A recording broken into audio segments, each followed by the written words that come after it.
Olá, boa tarde a todas e todos. Hola a todos, buenas tardes. Discúlpenos por este retraso. Tuvimos algunos problemas técnicos y les agradecemos mucho por su paciencia.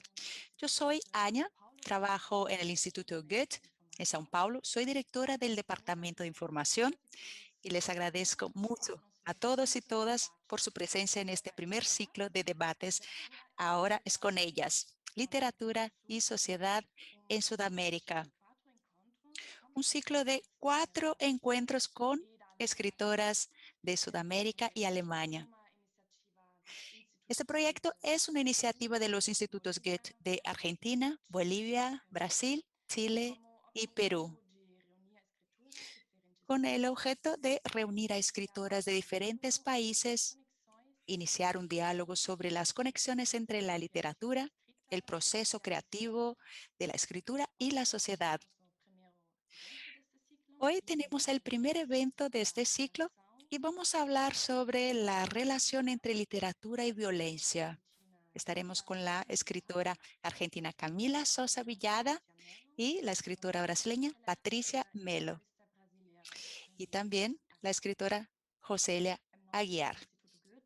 En nombre del Instituto Goethe, quisiera agradecerles a todos nuestros socios, especialmente a la Feria del Libro de Frankfurt, la editorial Incompleta, Planeta y Todavía. Muchas gracias también a todo el equipo del Instituto Goethe, de todos los países involucrados en la organización de este evento y también de los otros encuentros que vamos a realizar en agosto, septiembre y octubre. Es un placer y un honor trabajar en esta serie de encuentros con la escritora y periodista Claudia Piñero, quien se hizo cargo de la curaduría del encuentro. Claudia está aquí con nosotros y nos dará algunas palabras. Muchas gracias. Bueno, muchas gracias, buenas tardes. Gracias al Instituto Goethe de todos estos países por coordinar este evento y especialmente a Anya por haberme convocado. Es un honor y un placer para mí. Estoy muy feliz de compartir esto con escritoras que admiro tanto. Eh, Quiero decir solo una palabra que no tiene que ver con esto, pero que me sentiría incómoda si no lo digo, y es que si se pudiera dedicar a alguien este proyecto, se lo dedicaría a Tamara Kametzain, que es una gran escritora y poeta argentina que acaba de fallecer hace una hora. Y como el dolor nos atraviesa, a pesar de que tenemos que hacer estas cosas, y es tan tremendo esto, no podría hablar de lo que tenemos que hablar sin decir esta palabra, simplemente. Y yendo a lo nuestro, y teniendo a Tamara en la cabeza, eh, estoy muy feliz de que estén con nosotros las escritoras que hemos seleccionado. Realmente cuando me pidió Anya que yo hiciera una selección de escritoras posibles para hablar de sociedad y literatura, las que están en este ciclo son las que yo creía que tenían mucho para dar en estos temas, pero también había otras que no convocamos o que no pudimos o que no pudieron por su agenda, que también podrían haber estado, y el universo de donde elegir escritoras para este ciclo era muy grande, porque realmente hay muchas escritoras dando textos extraordinarios relacionados con los temas que nos interesaba abordar. Entonces, por un lado, el primer punto era ese, elegir qué escritoras de cada uno de estos países. Y por otro lado, el trabajo era en qué temas centrarnos. Y uno de los objetivos que nos pusimos desde el primer momento era que, si bien este evento está pensado como literatura y feminismo, y en algún momento sale la palabra feminismo, era correrlo de ese lugar, porque lo que nosotros queremos es que las escritoras convocadas vengan a hablar de los grandes temas de los que hablan todos, hombres y mujeres, que no sea un evento para hablar de los temas que nos importan solamente a las mujeres o a donde los hombres nos corren a mujeres y disidencias para que hagamos una especie de pinkwashing de los congresos y eventos y pues nos pongamos a hablar de mujeres y literatura, el rol de la escritora, etc. Queríamos que estas cabezas tan importantes de la literatura pensaran con nosotros y para ustedes y todos juntos temas trascendentes en la sociedad que por supuesto desde el punto de vista de las cabezas de las mujeres y las disidencias se ven a lo mejor desde una ventana diferente, porque es la ventana del que siempre mira desde un lugar de menos poder, desde un lugar donde no todos los derechos son respetados, donde a veces parece que valiéramos menos que los otros. Desde ese lugar a lo mejor miramos el mundo y tenemos una concepción diferente, pero podemos hablar de cualquiera de los temas que se abordan en los lugares de poder donde a veces no nos invitan. Por eso es que elegimos estos 4 temas, que son violencia, disrupción, terror y vida privada. Como dijo recién Ania, ahora vamos a escuchar a Camila Sosa Villada y a Patricia Melo, coordinadas por Yoselia Aguiar, que las va a coordinar seguramente con unas preguntas muy pertinentes. Nosotros se nos había ocurrido que queríamos pensar cómo la violencia nos atraviesa, cómo se habla de la violencia, cómo se calla la violencia, cuál es el silencio en la literatura, y seguramente aparecerán unas tantas cosas más para conversar al respecto. Luego vamos a tener un evento con Gabriela Weiner y Lina Meruane para hablar de la disrupción en la literatura y si se puede cambiar el mundo, ¿no?, a partir de tocar tópicos a lo mejor prohibidos o tópicos que parece que el lector no está preparado para recibirlos. Después vamos a hablar con Giovanna Rivero y Zoe Sek sobre el terror y cómo la literatura y el género de terror puede contar tanto de nuestros países más allá de la fidelidad histórica, cómo a veces las historias de nuestros países pueden ser contadas a través de la literatura de terror. Y por último, con Adriana Couto y Ariana Harvitz y Cindina da Silva, vamos a hablar de la vida privada, y apoyándonos en eso de que lo personal es político, cuánto hay de lo que se cuenta de la vida privada de cada uno de nosotros y de nosotras, relacionado con la sociedad en la que vivimos. Yo estoy segura que esto va a ser muy, muy rico, porque las personas convocadas lo son, porque los temas son muy interesantes, y mientras el mundo se derrumba y pasan cosas que estamos tratando de que se superen, nos seguimos encontrando, seguimos riendo, llorando, muriendo y haciendo literatura, escribiendo y haciendo literatura. Y por eso estamos hoy acá también, para seguir pensando este mundo y poder seguir encontrándonos en las letras de cada una de nosotras. Les deseo mucha suerte y que disfruten mucho de este primer panel, que yo me quedo también a escuchar porque me parece que va a ser brillante. Gracias.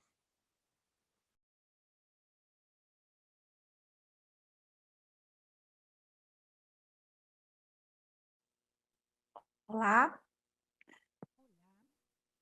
Boa tarde. Buenas tardes, buenas noches, buen día. Para aquellos que nos están acompañando desde muchos lugares, como podemos ver, hay gente que nos está viendo desde varios lugares del mundo. Agradezco mucho la invitación al Instituto Goethe. Considero que es muy interesante lo que está este ciclo que está organizando. Me siento honrada de estar al lado de Patricia y Camila. A Patricia ya la conocía, la admiraba. Acabo de conocerla a Camila, estoy encantada con ella. Escribió 2 obras muy interesantes. Y vamos también a conocer un poco más sobre lo que piensas de literatura, sobre sus proyectos, cómo llegan a los lectores. Y antes de más nada, quisiera dejarles 2 anuncios.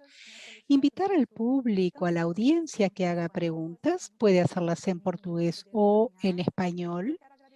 Y también quiero agradecer al equipo de interpretación al español, Camila Bojea y Doris Sobrer, y también al Karen y a Sheila Galo, que son las intérpretes de Libras. Voy a hacer una breve presentación de nuestras autoras y después voy a empezar las preguntas. Camila Sosa Villada nació en una pequeña ciudad de Argentina, en Córdoba. El primer acto oficial como travesti fue describir a sus personajes, todas ellas escritas en primera persona, todas eran mujeres. En la juventud se mudó a Córdoba, estudió comunicación y teatro y allí convivió con otras mujeres trans. Al principio se volvió famosa como directora y actriz de los palcos y la televisión, y en los últimos años pasó a publicar libros. Las Malas, publicado en el 2019, es su mayor éxito hasta ahora, con premios y traducciones en diferentes países. En portugués acaba de llegar y se llama El Parque das Irmãs Magníficas es un título fantástico e invita a leerlo. Y ella ha recibido varios premios, como Sor Juana Inés de la Cruz, concedido por la Feria del Libro de Guadalajara en México, y Camila también recibió un importante premio francés, una distinción, que es el Gran Premio Le Rouen. En sus trabajos escribe fábulas y muestra la crueldad de la violencia, el miedo, la soledad, pero también los afectos, la valentía y el lirismo. Voy a presentar a Patricia, uno de los nombres más destacados de la literatura contemporánea brasileña. Ella surgió en una época que principalmente los hombres eran los protagonistas. Ella empezó como guionista de la televisión y su carrera empezó hace 25 años. En el 95 escribió El Matador, El Ladrón de Cadáveres, en el 2010. Hizo más reciente el de 2019. Eso le aseguró galardones en Brasil y en el exterior. Ella ganó el premio Jabuti en Brasil y también fue indicada a galardones en Francia. En Alemania recibió 2 veces el premio de la Deutsche Press, concedida por la Feria del Libro de Frankfurt. Sus historias de crímenes.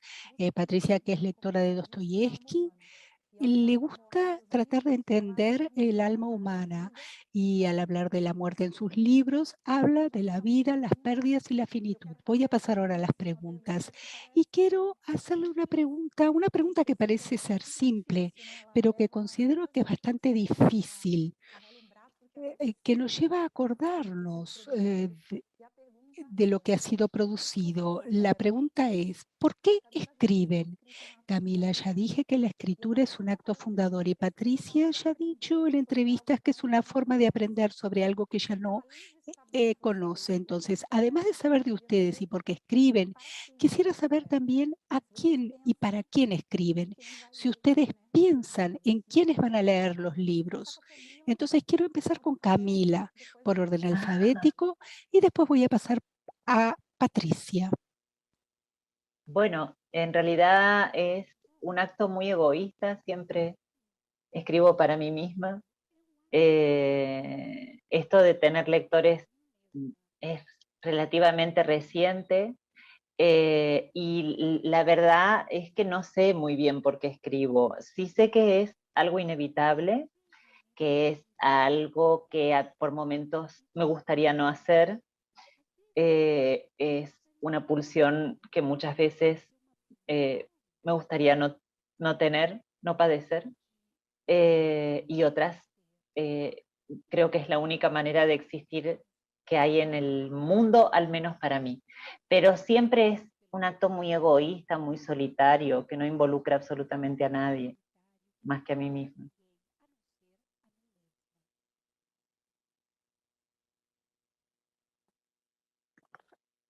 Isso tem a ver também com tua história pessoal. Eso tiene que ver con tu historia personal, ¿verdad? Tu historia de traer de relatar, de compartir lo que te ha pasado a lo largo de la vida y ponerlo en palabras, ¿verdad? Sí, o más bien, no es relatar el hecho, ¿sabes? Es tomar algo que quedó dando vueltas entre las palabras, algo que quedó ahí flotando y hacerlo pasar hacia el futuro de otra forma. Es como decir, bueno, tamizar todo ese menjunje de palabras, de lenguaje, que además me resulta igual, digo, el lenguaje y la escritura son la misma cosa, tomar todo esa violencia de existir, de ser trans en Latinoamérica, de ser pobre en Latinoamérica, de vivir en un hogar violento de por sí, y hacerlo pasar a hacer otra cosa, a hacer ficción. Esa sería la explicación correcta que yo daría de lo que hago como escritora, ¿verdad? A la vez, sí, yo no te puedo negar que estoy tratando de contar lo que me pasó, claro que sí.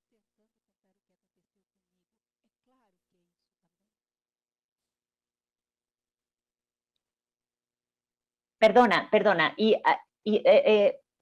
contar lo que me pasó, pero también es cierto que aún no he logrado hacerlo, ¿sabes?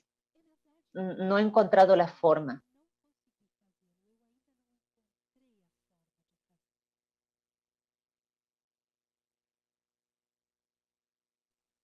Perfeito, Camila. Patrícia, com você. Por que você escreve? Esas fueron las palabras de Camila. Ahora, Patricia. Patricia, ¿escribes para quién? Buenas tardes, buenas noches a todos. En primer lugar, deseo agradecer al Instituto Goethe por esta invitación, agradecerle a Camila. Estoy leyendo su libro y va a ser publicado aquí en Brasil. Lo estoy leyendo con gran placer. Es una ficción poderosa. Camila es una autora con mucho talento. Su libro me está emocionando. Quiero agradecerle también a Joselia, que es una amiga escritora a quien aprecio muchísimo. También a Claudia Piñeiro, a quien admiro. Es un placer y un honor poder participar aquí de este encuentro con ustedes. Obrigada. Vargas Llosa es un escritor a quien admiro mucho. Él dice que la vida imaginada de las novelas es mucho mejor que la vida vivida. Yo no creo que sea mejor, pero sin lugar a dudas nos fuerza a pensar qué es lo que podría ser eso que denominamos mundo mejor. Escribir es crear una hipótesis, es una forma de soñar con una posibilidad, es una forma también de resistir, es una forma de vivir. Siempre me pregunto a mí misma, ¿por qué en algunos momentos muy críticos, muy difíciles, por qué estoy haciendo eso? ¿Por qué me estoy sometiendo a eso? Porque a veces es cruel escribir y la respuesta siempre llega de la misma manera. Creo que escribo porque no consigo parar de escribir, no logro parar de escribir. Es un gesto de existencia, es un acto existencial.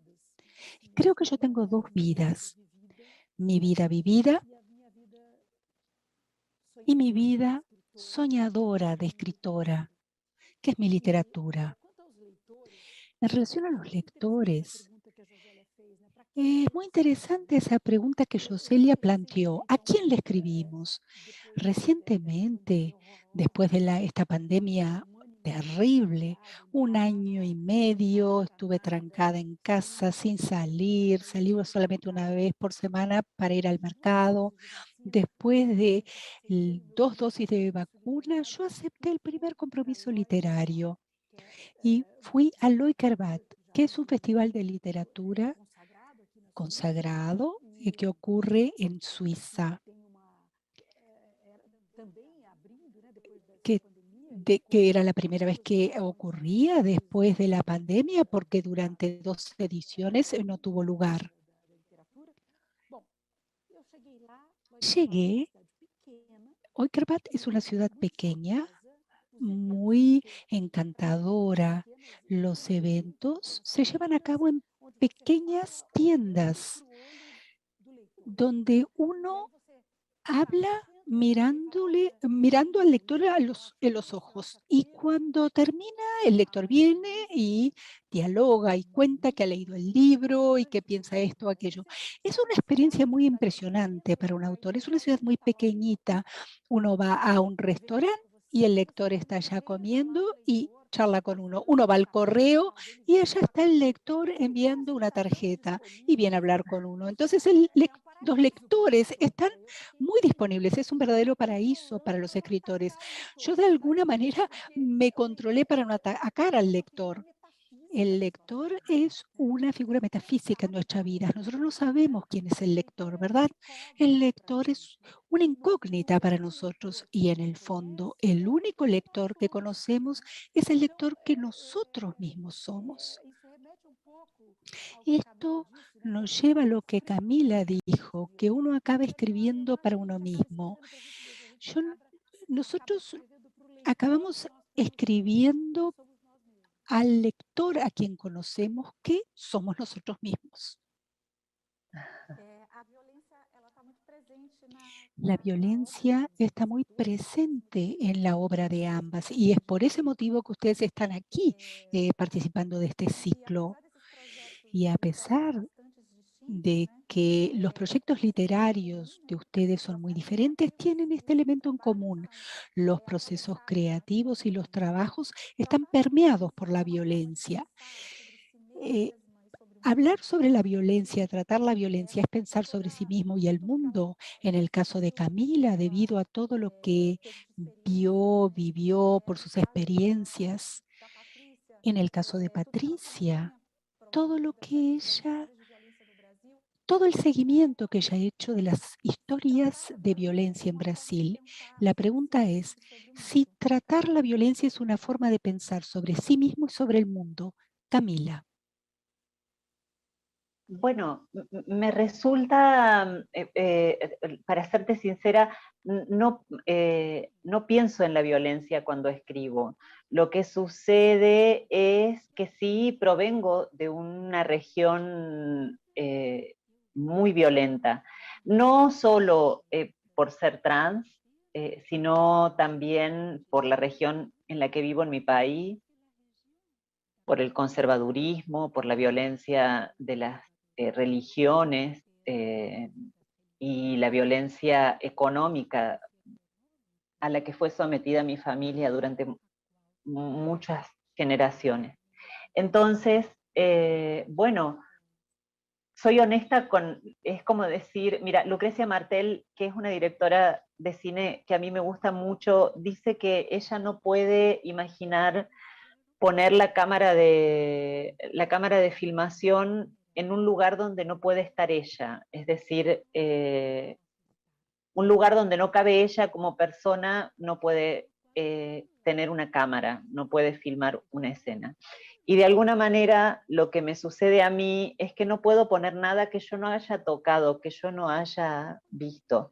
Y eso que he visto ha sido violento muchísimas veces. Otras veces, por supuesto, ha sido hermoso, otras veces ha sido puro placer, ha sido bellísimo, pero también en muchas ocasiones ha sido muy violento. Entonces, bueno, naturalmente me sale porque estoy siendo honesta conmigo misma también. El hecho de decir, bueno, no escribo pensando en un lector, también tiene que ver con esta honestidad. Tal vez si yo pensara en un otro y configurara un lector que me está leyendo en ese momento, bueno, no sé si sería tan honesta o no sé si sería capaz al menos de pensar en la honestidad.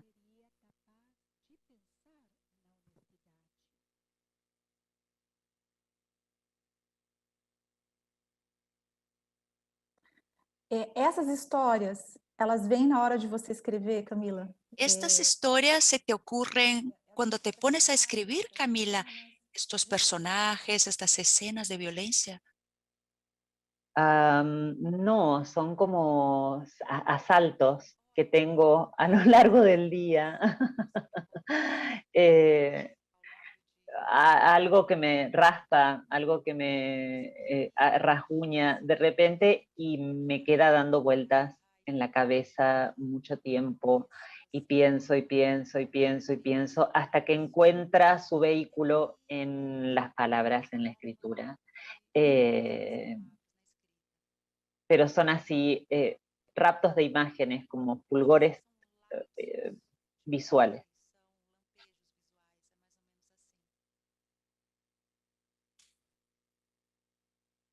Em algum momento você precisa En algún momento tienes que detenerte, por ejemplo, cuando algo muy fuerte, cuando algún recuerdo, alguna emoción muy fuerte te viene cuando estás escribiendo, justamente por este trabajo con estas cuestiones más fuertes. No, no, al contrario, supongo que lo que hago como escritora, como mi premiación, como mi premio por escribir, es justamente esa sensación de que estoy hundiendo el dedo en la llaga, que estoy haciendo así en algo que duele, en algo que arde. Esa sensación es la que busco, digo, como un drogadicto busca determinada reacción cada vez que consume algo, así de la misma manera. Y también me sucede cuando actúo. Hay algo de eso que es encontrar el momento en el que duele, en el que arde.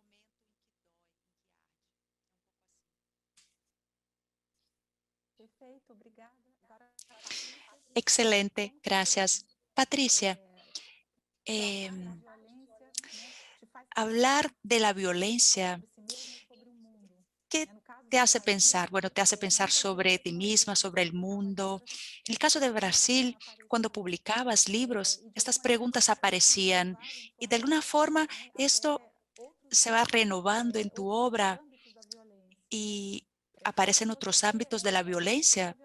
¿Cómo ves la presencia de la violencia en tu trayectoria, en tu obra, Patricia? Sabes, Joselia, estos días yo estaba hablando con una amiga escritora y ella me dijo que tenía la sensación de que mi proyecto de vida era hacer una suerte de cartografía de la violencia en Brasil. Y eso no se me había ocurrido nunca, pero ¿sabes qué? Tiene sentido lo que dijo.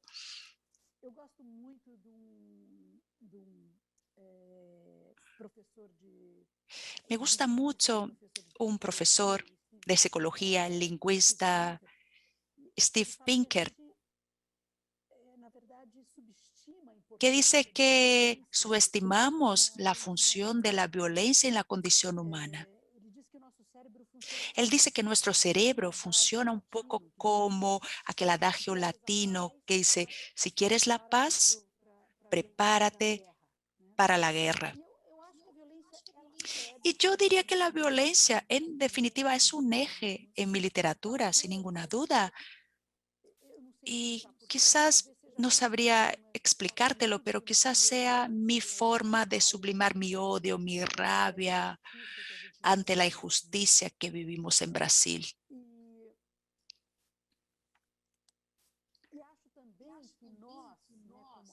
Y creo que nosotros como Camila, que lo hace como ella describió de forma no intencional, ¿no? Pero que es algo que es casi su forma de vivir.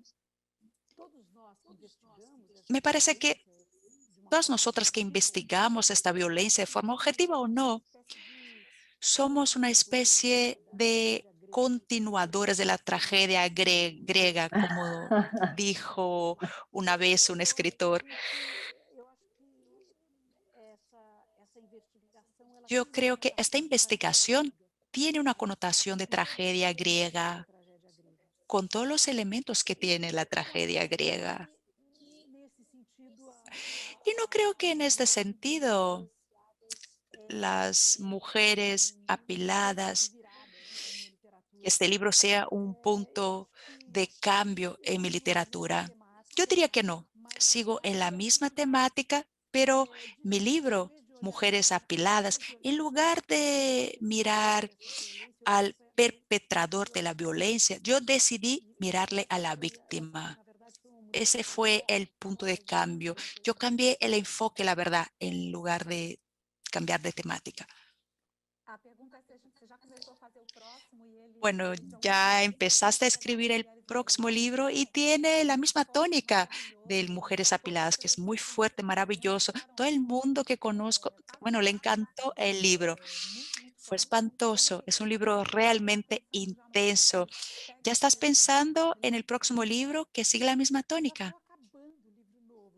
En realidad ya lo estoy terminando, Joselia. Lo estoy revisando en este momento. Sí, y esta vez me voy a centrar más en varios otros tipos de violencia, que es la violencia del Estado, la violencia policial, la violencia racial. Hablaré también sobre las personas sin techo en Brasil. Hay una declaración tuya en una entrevista sobre la historia de la violación. Dices que todavía no se ha contado la historia de la violación.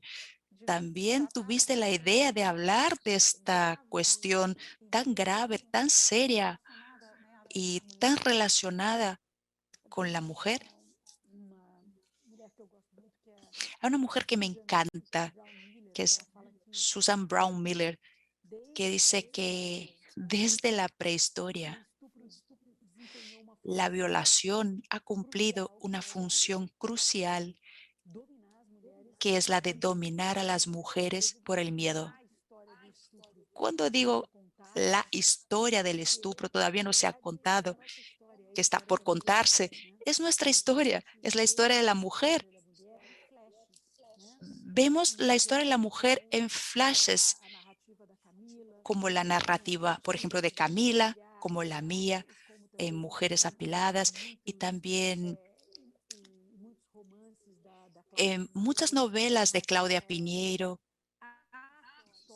Pero la historia de la violación, la historia, es la historia de la mujer que está por contarse de forma tajante. Participamos en esta historia, dejamos nuestro aporte, pero está por contarse en toda su crueldad y violencia. Gracias, Patricia. Camila, aparte de las novelas, también escribes poesía, ¿no es cierto? Escribiste La novia de Sandro y ensayos autobiográficos como El viaje inútil. Y mantuviste tu unión, tu relación con los escenarios, ¿verdad? Mantienes este vínculo con el teatro, con el espectáculo, con la actuación. Y dijiste, me hice en un cuerpo de escritora. Yo pienso que tu propio cuerpo de escritora también es materia de investigación literaria. Tú caminas, transitas por estos diferentes lenguajes y tienes tu cuerpo como esta materia de investigación. Cuéntanos cómo es trabajar con diferentes lenguajes teniendo a tu cuerpo como eje. ¿Cómo se presenta tu cuerpo así de manera tan artística y múltiple? ¿Cómo es ser un artista múltiple en este eje que es tu cuerpo? Bueno, tiene un poco que ver el hecho de que soy una travesti formada, forjada, convocada en los años 90. El mundo era diferente, para nosotras sobre todo. Entonces, las travestis de esos años sabíamos maquillarnos, sabíamos vestirnos, sabíamos disimular imperfecciones en el cuerpo, sabíamos impostar la voz, sabíamos vestirnos para pasar desapercibidas, éramos grandes economistas, además, éramos ladronas, eh, inventábamos historias para los clientes como se ha hecho desde siempre.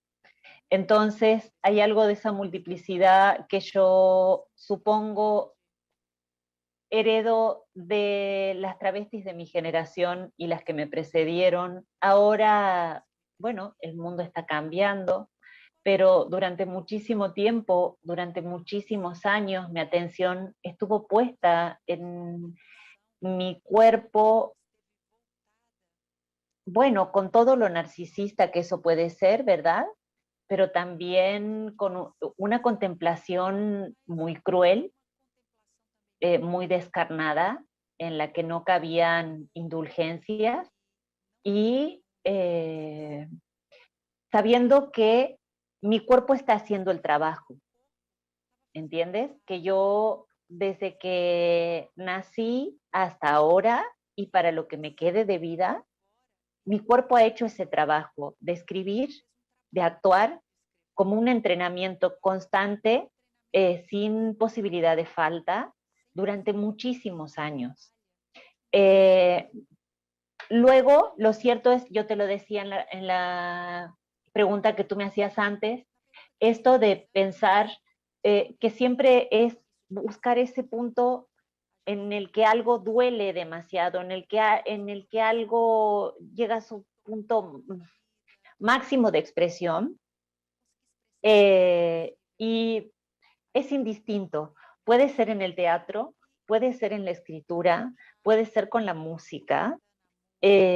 A veces, y solo muy de cuando en cuando, puede ser también el amor, pero hablando de estas disciplinas, siempre es ese momento de drogadicción en el que yo siento que estoy haciendo algo. Ay, yo no quiero sonar mística, pero es como si yo estuviera dando un grito y por fin Dios me escuchara, ¿sabes?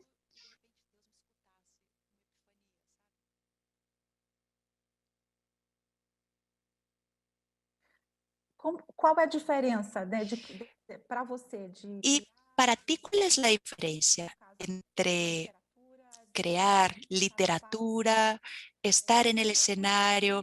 Son emociones diferentes, son métodos creativos diferentes, hay puntos en común, son personas diferentes que aparecen allí.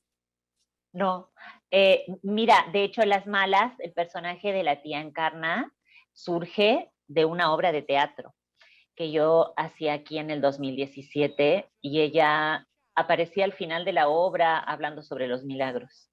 Y yo decía, esta historia tiene mucha más tela por cortar. Yo puedo seguir haciendo crecer este personaje que es el de la tía Encarna y la historia de ese niño eh, que se encuentra en el parque. Entonces yo comencé a escribir a partir de esa obra de teatro. Luego, lo cierto es que así como te decía, bueno, yo tengo esta imagen, ¿verdad? Las travestis corriendo, cruzando el Parque Sarmiento, yendo a buscar a ese niño. De la misma manera yo tengo esas imágenes en el teatro y yo sé cómo quiero verme, con mucho tiempo de anticipación, y yo me amacero la historia, la macero dentro mío, la dejo crecer, levar, hasta que finalmente lo hago, de manera que los procesos son muy parecidos.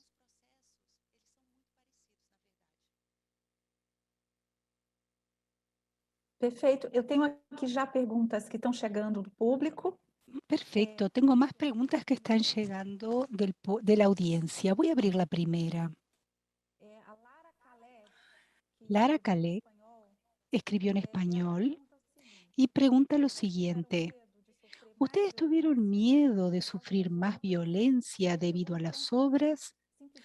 ¿O llegó un punto en el que no era posible dejar de compartir? ¿Esto aún las asusta? ¿Cómo enfrentan esa problemática? La pregunta entonces es, si ustedes en algún momento con los libros sintieron miedo, tuvieron miedo o ocurrieron situaciones que las dejó asustadas. Patricia, ¿quieres empezar? Você está sem o microfone. Abre tu micrófono, por favor, Patricia.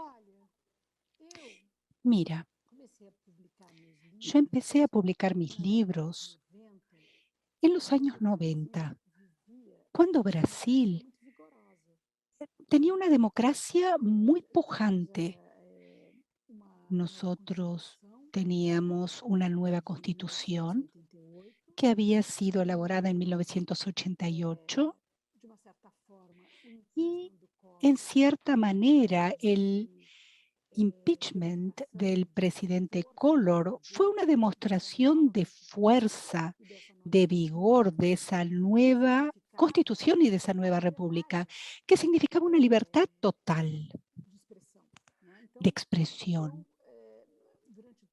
Durante ese principio de mi carrera y hasta cuando salí de Brasil, que fue en el 2016, que es exactamente el momento cuando empieza a producirse una cierta tensión que después se va a materializar como una tensión y una limitación de la libertad de expresión. Durante todo ese periodo, yo me sentí feliz de poder escribir con total libertad de expresión. Nunca me sentí amenazada, nunca me sentí presionada. Hoy por hoy la situación es mucho más difícil en Brasil. Creo que estamos viviendo un momento de restricción de las libertades individuales. Hay una erosión del proceso democrático. Nosotros tenemos un presidente fascista, un presidente genocida. Hay un ataque a las libertades individuales. Tal vez hoy mi vida en Brasil sería diferente, pero yo tuve la suerte de que en el momento, en la época en que viví en Brasil, tuve libertad total para escribir lo que quería escribir sin sufrir ataques. Você, em algum momento, teve Camila, ¿tú en algún momento sentiste algún tipo de preocupación, de aprensión por escribir las obras que estabas escribiendo? ¿Hubo algo que te dejó preocupado o esa preocupación aumentó o se redujo en la medida en que te fuiste volviendo más conocida, más famosa? No sé cómo sería a esta edad si no fuera conocida. Esa es la verdad. Yo puedo decir lo que quiera ahorita, no me pueden hacer daño, no me pueden desaparecer de ninguna manera. Entonces, yo soy muy lenguaraz además y lo he sido siempre, muy provocativa. Mira, solo una vez tuve una situación con una obra de teatro que yo hacía en Buenos Aires, El Bello Indiferente de Jean Cocteau. La gráfica de esa obra, la imagen de esa obra, era una foto mía desnuda con un cuchillo en la mano y la censuraron. Comenzó un movimiento de censura en el que querían que la bajaran del teatro, etc. Ese fue el único momento que yo tuve un poco de miedo porque además comenzaron a aparecer cuentas falsas en las redes que me amenazaban, etcétera. Pero así como lo sentí, así se fue. Es decir, no me paralizó jamás. Lo que sí yo creo que es saludable es sentir miedo. Yo creo que estamos viviendo, así como en Brasil están viviendo en un momento muy peligroso políticamente por el presidente que tienen. Yo creo que el hacer caso al miedo, no ser temerarias, es una inteligencia también. Es decir, hay que saber cuándo avanzar y también cuándo replegarse y acostarse un momento a descansar, a juntar fuerzas, etcétera. Es decir, bueno, si hay miedo es porque algo está pasando, ¿sabes? Nunca es gratuito.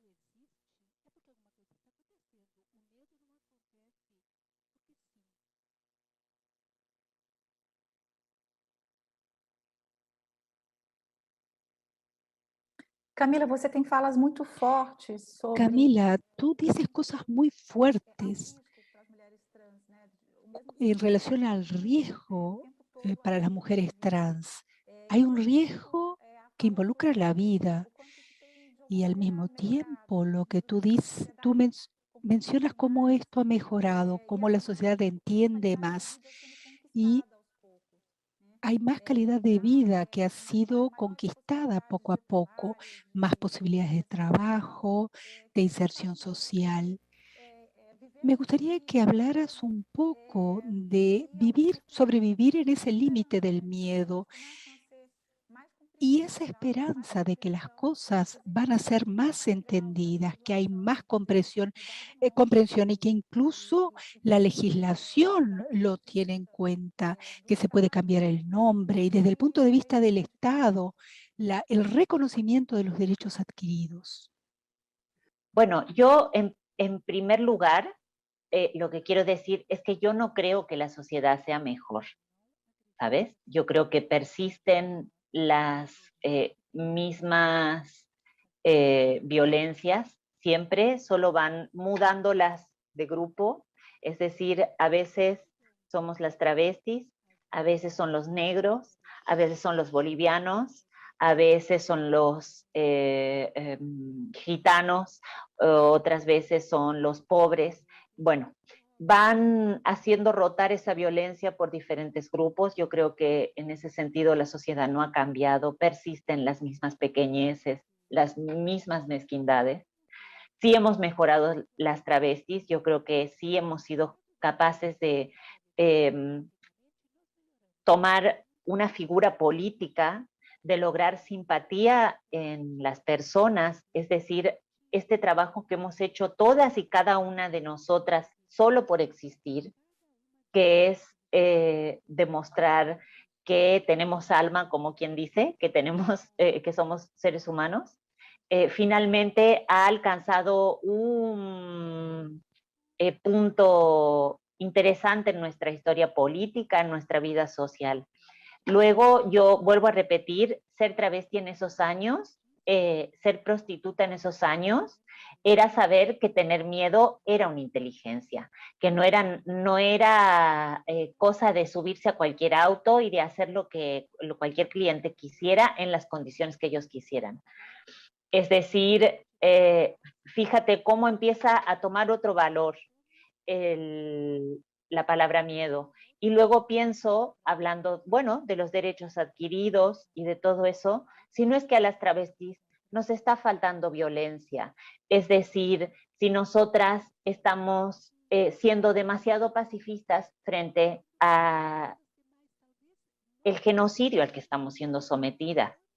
Es decir, esperamos y esperamos y esperamos que la ley nos reconozca y que luego tal cosa y que luego se mueva otra pieza y cada cosa es con nosotras desnudas, con muchas de nosotras que no han podido terminar su secundario, que no tienen una vivienda digna. Entonces digo, bueno, aquí habría que resignificar también la palabra violencia y decir, ¿por qué no estamos siendo nosotras un poco más vehementes en nuestra desesperación y en nuestro cuentagotas, ¿sabes? De los días que se nos pasan y no estamos obteniendo todavía un resarcimiento para las mayores de 40 años, resarcimiento económico, bueno, y tantas otras cosas. No voy a hacer yo aquí militancia, por favor, yo estaba hablando nomás de literatura, pero me parece que justo con el tema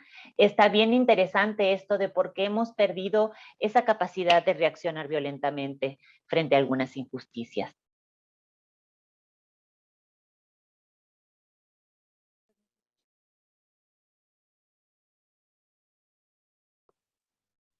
Perfeito, obrigada, Camila. Eu tenho uma pergunta para a Patrícia. Gracias, Camila. Yo tengo una pregunta para Patricia. Aún con respecto al hecho de ser escritora y notar pequeñas violencias, fue algo que comenté en la presentación. En tu estreno, tú eres una de las pocas mujeres en un escenario de muchos autores y ocupas un lugar especial entre bestsellers, hombres. Cuéntame, en tu trayectoria como escritora y sobre todo en Brasil, ¿tú notabas, Patricia, violencias sutiles por el hecho de ser mujer? ¿Hay algo de que te recuerdes? Microviolencias, sutilezas que revelan de alguna manera que hay un tratamiento diferente al hombre escritor y a la mujer escritora. Cuando publiqué mi primera novela, Aquatofana, al comienzo de los 90, la realidad era muy diferente. Las editoriales publicaban muy pocos autores jóvenes y pocos autores nacionales también. Pero después el mercado editorial ha ido cambiando, pero es verdad, en aquella época era un mercado dominado por hombres. Y siempre cuento esta historia porque me parece muy emblemática. Yo recién había lanzado Aquatofana Y entonces un periodista a quien admiro mucho, Paulo Francis, tenía una columna en Globo y en el estado de São Paulo, y él escribió comentarios muy interesantes sobre la novela, diciendo que le había gustado. Y entonces estaba en Brasil, vivía en Nueva York en aquel momento. Estaba aquí para la celebración de los 10 años de Compañía das Letras. Y mi editor dijo, Paulo Francis está aquí, él quiere conocerte.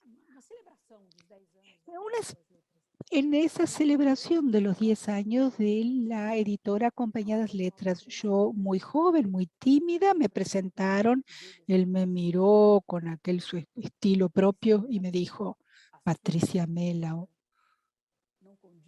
tu literatura no tiene nada que ver con tu imagen. En realidad lo que él quiso decir es que él esperaba un hombre después de leer mi libro. Él no esperaba que el libro hubiera sido escrito por una mujer porque trataba de la temática de la violencia, de una temática propia del dominio masculino. Así era el mercado editorial a principios de los 90. Pocas mujeres, una mirada con un sesgo a las mujeres que estábamos llegando y éramos un poco las pioneras. Lo que recuerdo es que yo tenía que, de alguna manera, ponerme una caparazón. No era fácil, era un mundo de hombres. Y esto me masculinizó mucho, porque yo necesité defenderme para poder plantear las cosas que quería decir. Yo tuve que ser muy dura y el mercado editorial cambió mucho. Hoy, por hoy, las mujeres estamos ahí, nosotros estamos demostrando nuestro poder.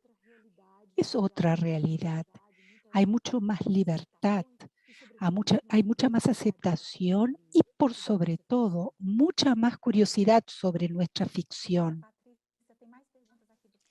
Gracias, Patricia. Nos ha llegado más preguntas. Una de ellas para Camila, de Amara Moira, escritora, travesti maravillosa. Escribe lo siguiente. Camila, en Las Malas, utilizas varias expresiones solo conocidas por la comunidad travesti. Y en Brasil tenemos un dialecto travesti que se llama Pachubá. Esas expresiones propias de la comunidad travesti, aquí en Brasil, bueno, este lenguaje se llama Pachubá, es un vocabulario específico. Ella te pregunta si en Argentina hay algo por el estilo consolidado, expresiones, vocabulario, en fin, típicos de la comunidad. Claro, el carrilche. Aquí se le dice así, carrilche, y nació sobre todo para poder comunicarse en las cárceles, para ellas poder hablar entre ellas en la cárcel. Es muy difícil porque además es como una jeringosa, una cosa muy difícil de hablar. Yo todavía no lo entiendo del todo, salvo estas expresiones, estas palabras como paqui, como chongo, que son, que ya han trascendido, digamos, las fronteras travestis y se las han adueñado, como se han adueñado de tantas cosas de nosotras, las personas disque normales.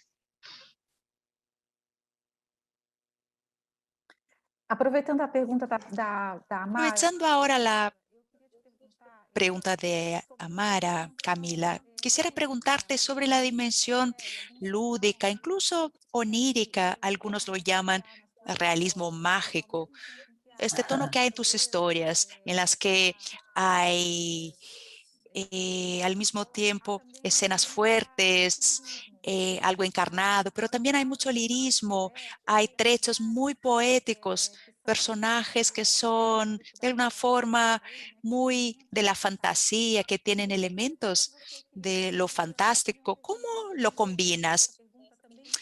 Esta pregunta también nos llegó de Desde Leia Mujeres, Lea Mujeres, uno de los apoyadores del evento. ¿Cómo tú equilibras, Camila? ¿Cómo tú combinas o introduces en una historia dura, difícil, todos estos trechos tan líricos y del ámbito de la fantasía? Bueno, en verdad no es un equilibrio. Yo creo que lo que persiste en las malas, sobre todo, digamos, el mundo de las malas ya es un mundo que no es este.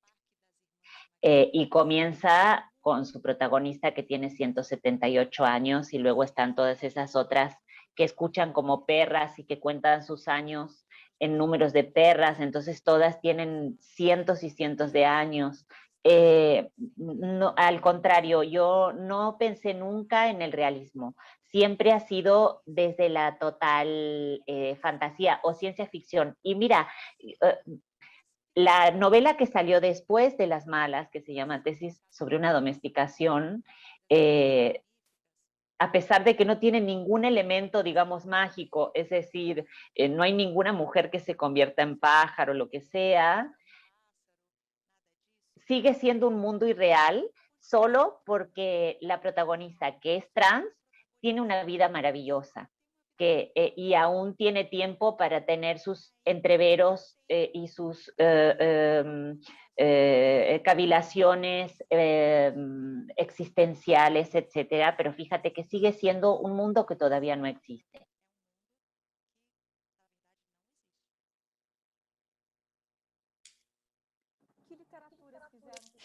¿Qué literaturas te forjaron, Camila? Autores, autoras, realismo mágico, qué tendencias, qué leíste en tu vida que de alguna forma influyó en tu literatura, lecturas que te marcaron.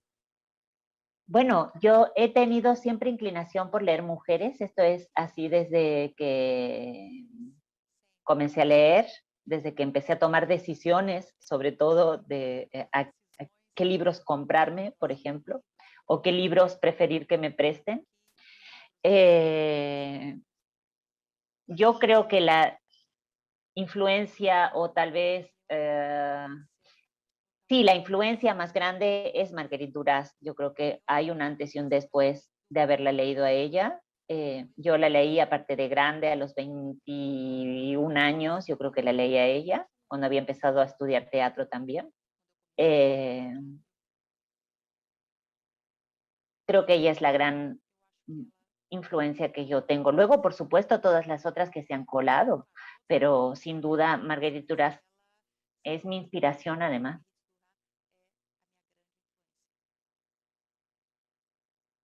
Perfeito. Eu vou fazer a mesma pergunta. Excelente. Le voy a hacer la misma pregunta a Patricia. Ya mencionaste a Dostoyevsky, Patricia, y hablaste también de otros autores, Stevenson, y otras influencias que tuviste en tu obra. Quisiera que hablaras de las influencias literarias en tu obra. ¿Sabes? Esto de las influencias literarias, eso es interesante porque para mí nunca han sido fijas, son cambiantes según mi momento, según lo que me interesa, lo que me llama. Pero al principio de mi carrera, sin duda, Dostoyevsky y Camus fueron escritores muy importantes porque me enseñaron algo sobre cómo construir a los personajes, la densidad de los personajes. Me encantaba la manera como construían a los personajes. Pero eso cambia. Hoy hay otros escritores que son influencia. Hace 5 años leía a otras personas. Yo soy una persona muy fácil de influenciar. Tanto es así que cuando escribo novelas, yo no leo a nadie. Yo no leo cuando escribo porque soy muy permeable, ¿sabes? Por ejemplo, ahora mismo estoy leyendo los cuentos de Alice Munro. Recién he terminado una novela porque si estuviera escribiendo no podría leer. Estoy leyendo toda su obra y me encanta la forma como se pasea entre la acción, el pensamiento, vuelve a la acción. Es increíble. Yo creo que cuando eres un escritor, es muy difícil que leas una novela dejando de ser escritor y escritor. Estás siempre atenta, estás siempre aprendiendo y todos los escritores pueden ser profesores. Así que no tengo esto de mi escritor, mi escritora favorita es este o esta. No, esto para mí no existe. Muchos escritores son mis maestros. Hasta hoy intento mantener la humildad de estar siempre, de seguir aprendiendo de ellos. Sigo contigo preguntándote sobre el humor en tu obra, Patricia. Es una obra que habla de la violencia, pero siempre se ha notado desde tu estreno en varias obras un toque de humor, un puntito de humor en varias situaciones. Hay algo en tu forma de narrar que tiene mucho del humor. Te pregunto esto, ¿cómo es la presencia del humor en tu literatura? Pienso que tenga que ver con lecturas, con autores que tengan esta mirada cómica. Yo pienso que el humor tiene que ver conmigo, con mi personalidad. Yo tengo un sentido del humor muy apurado, es mi personalidad, forma parte de la forma en que veo el mundo y es natural que yo lo imprima en mi literatura. Ahora hay más cosas. Yo me acuerdo de Keatsi diciendo que un escritor tiene que sentarse a escribir con cuidado de no molestar a los personajes. Y esto es verdad porque los personajes adquieren autonomía, van ganando vida, autonomía mientras escribes. Los personajes se van poniendo ante al autor y haciendo demandas. Por ejemplo, específicamente en mi libro Mujeres Apiladas, yo tenía una demanda clarísima de la protagonista que tenía que ver con el deseo de venganza que tenía. Era una mujer que estaba allí en los tribunales viendo casos de femicidio, incontables casos crueles, terribles, y tenía unas ganas de venganza, un deseo de venganza, quería matarles a todos los hombres, pero era una heroína, ella no puede salir matando a todo el mundo, ella no puede hablar la misma lengua bestial de los hombres. No, tiene que adoptar un lenguaje superior. Y me acuerdo que no sabía muy bien cómo manejarlo. ¿Cómo voy a manejar este deseo que tenía la protagonista de matar a estos hombres? Y me acordé la leyenda de las Icamiabas, que se comenta en Mario de Andrade en el libro Macunaíma. Y fui a buscar esta leyenda. Y es muy interesante porque tiene que ver con el mito fundador de la Amazonía. Sobre 1550 aproximadamente, un conquistador español viajando por los Andes en busca del oro. Mientras navegaba por el río, escribió en su diario que fue atacado por una tribu de indias guerreras extremadamente hábiles, muy fuertes, vivían entre ellas, no admitían la presencia de hombres en su tribu. Estos hombres lo único que hacían, bueno, solo podían entrar a las comunidades para fines reproductivos, después los echaban. Incluso si el hijo era hombre, lo echaban también junto con su padre.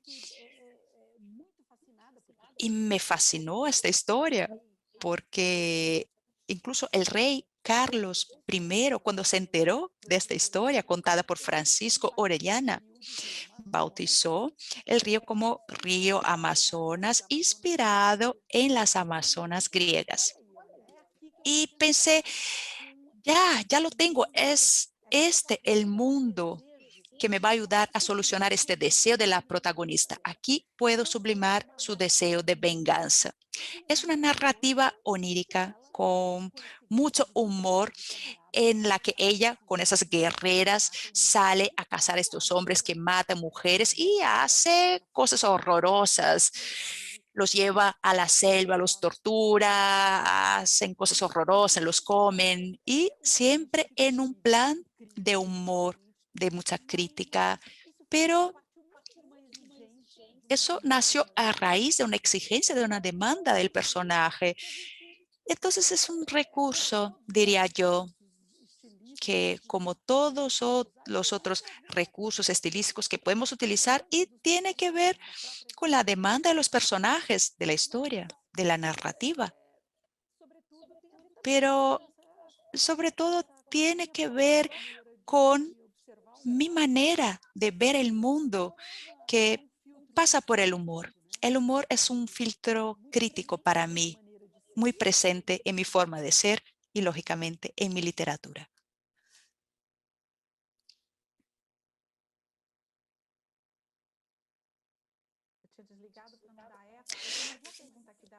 Tengo otra pregunta del público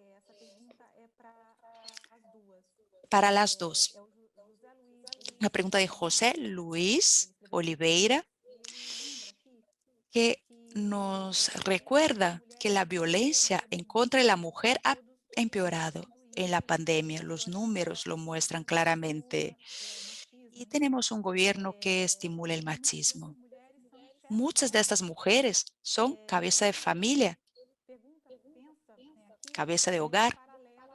Y él piensa en este paralelo entre la peste, la enfermedad y el Estado. ¿Cómo han estado siguiendo estas noticias? Camila, me imagino que quizás estos números lamentablemente sean muy parecidos. ¿Qué estás viendo? ¿Cómo sigues esta relación entre la pandemia y el aumento de la violencia en contra de las mujeres?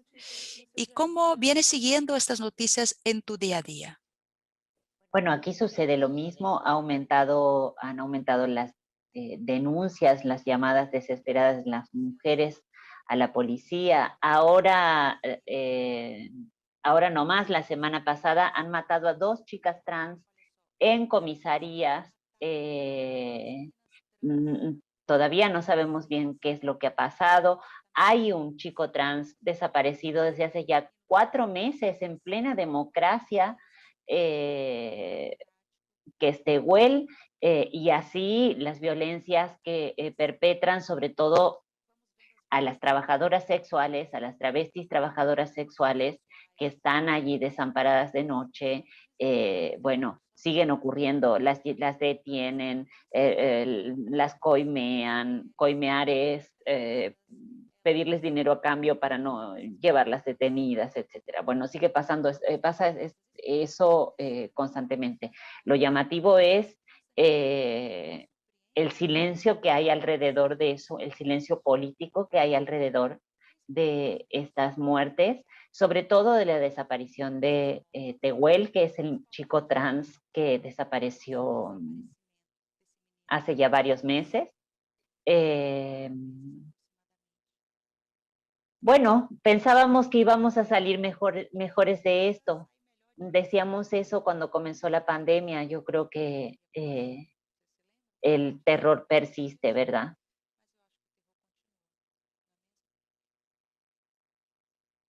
Sim, a expectativa é que aprenderíamos algo. Sí, la expectativa es que tendríamos que haber aprendido algo en la pandemia, ¿verdad?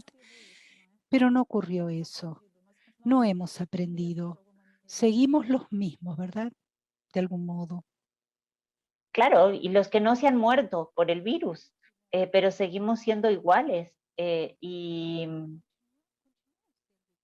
con el mismo afán, ¿sabes? Aquí hay algo, bueno, que está, por supuesto, avivado desde los medios de comunicación, pero también desde las redes sociales, que es constantemente tener vírgenes que ellos pueden ofrecer como sacrificio. Un día es una actriz, otro día es una vedette, otro día es una modelo, otro día es una política, otro día es una influencer, y así esa costumbre persiste bajo otros vehículos, pero sigue siendo sacrificar mujeres, sacrificar travestis, sacrificar homosexuales. Mira lo que ha sucedido en España con el asesinato de Samuel. Es decir, tenemos un problema más grande porque ahora no son solo los medios de comunicación, sino también las redes.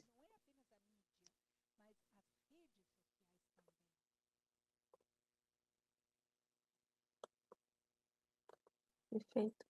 Patrícia, você vive fora do Brasil, mas entendo que Patricia, tú vives en el exterior, pero tú haces un seguimiento de de las noticias.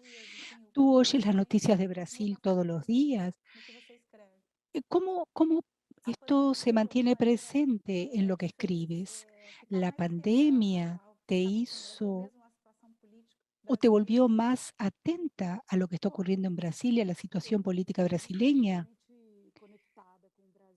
Yo estoy totalmente, completamente conectada con Brasil. Lo que ocurrió en la pandemia es que nosotros esperábamos que hubiera, cuando digo nosotros, o sea, aquellas personas que pensamos sobre el tema de la violencia, si imaginábamos que habría un número más bajo de feminicidios, porque los feminicidios ocurren cuando las mujeres deciden salir de las relaciones abusivas. En este caso, la mujer está trancada con su... la mujer está dentro de ese terrorismo matrimonial. Para el agresor, esta es una realidad muy cómoda porque él continúa agrediéndola, él continúa dejándola. Entonces, se creía que habría menos feminicidios y un mayor índice de violencia doméstica. Pero cuando empezamos a ver los datos, vemos que no es así. No solamente en Brasil, pero en todo el mundo. En España, por ejemplo. En España había un caso de feminicidio antes de la pandemia por semana. Ahora tiene un caso de feminicidio cada 3 días. En Italia también aumentó, en Francia también. Lo que aumentó, sobre todo, son ese tipo de servicios de hotline. Son los servicios que atienden los pedidos de auxilio. Entonces, esto aumentó muchísimo en Bélgica, un 58%. En Brasil, yo oí a Samira Bueno del Núcleo de Estudios de la Violencia contra la Mujer. Ella también decía que aquí aumentó muchísimo. Aumentó entonces la violencia doméstica, pero también el número de feminicidios. La pandemia agravó esta situación terriblemente. Nosotros ya vivíamos una pandemia, que es esa matanza de mujeres. En Brasil tenemos índices inaceptables. Brasil es el 5º país en el ranking de los países más afectados por el feminicidio. Nosotros, en Brasil, 3 mujeres, se mata 3 mujeres por día. Hay una violación cada 8 minutos. Estos datos son datos poco confiables porque en realidad no todos los crímenes se registran como feminicidios, no todas las violaciones se denuncian. Entonces nosotros trabajamos siempre con cifras muy poco precisas. La realidad es mucho peor de lo que imaginamos. Nosotros ya entonces vivíamos una pandemia de feminicidios antes de la pandemia. Con la pandemia, nosotros pasamos a vivir una pandemia dentro de la pandemia agravada, porque la víctima quedó allí, encerrada, con el dominio de quien la aprisiona, sin la posibilidad de pedir ayuda. Entonces, nosotros creemos que esta situación va a empeorar muchísimo cuando termine la pandemia y volvamos a la normalidad. Esas mujeres que están viviendo un terror matrimonial van a querer separarse, van a querer salir de casa y a muchas las van a matar debido a su deseo de libertad. Camila y Patricia, estamos llegando al cierre. Hay varias personas que están pidiendo sugerencias de libros.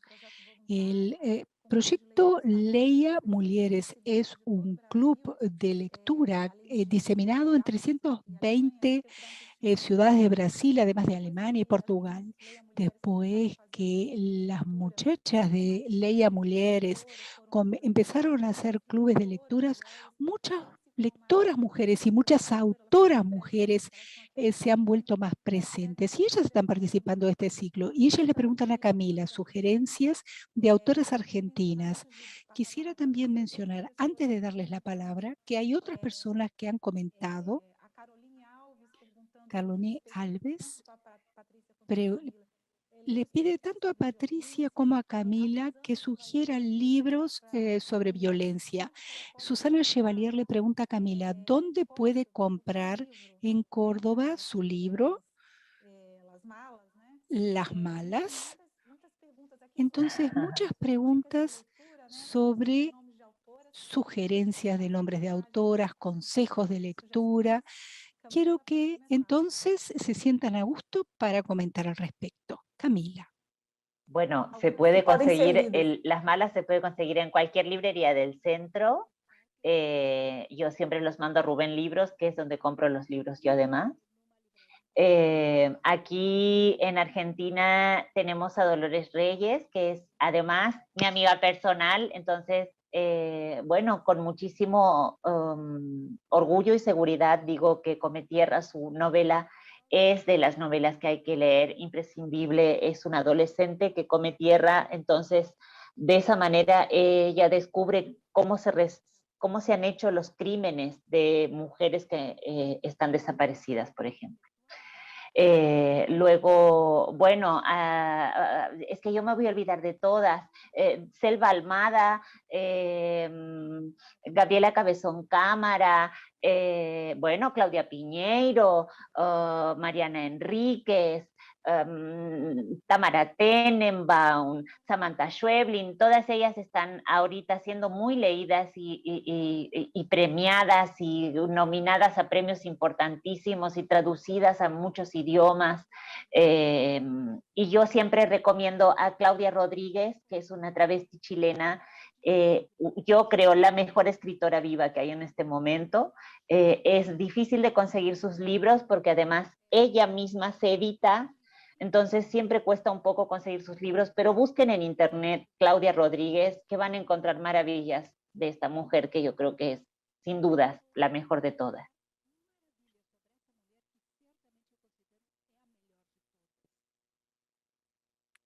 Obrigada, Camila. E Patrícia, quer sugerir para... Muchas gracias, Camila. ¿Y tú, Patricia? ¿Podrías sugerir nuevos nombres?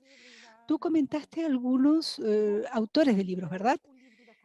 En primer lugar, el libro de Camila, que es maravilloso. Camila Sosa Villada. Es un libro fuertísimo y yo estoy muy impresionada, muy invadida por la narrativa, por el personaje.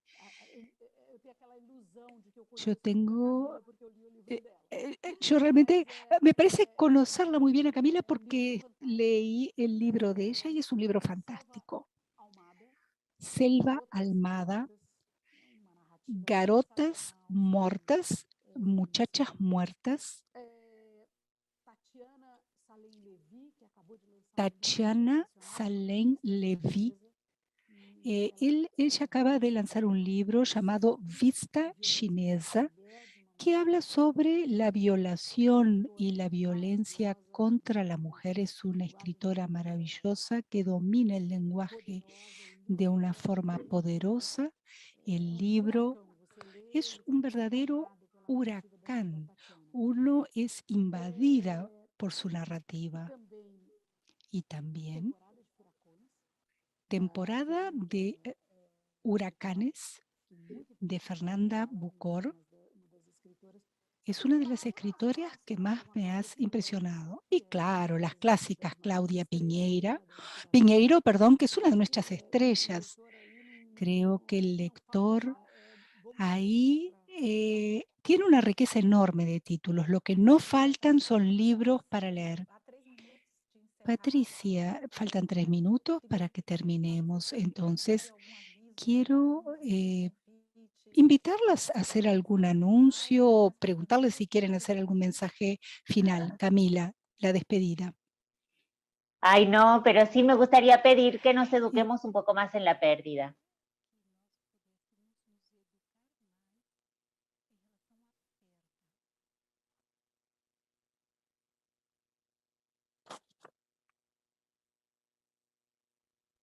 Patrícia?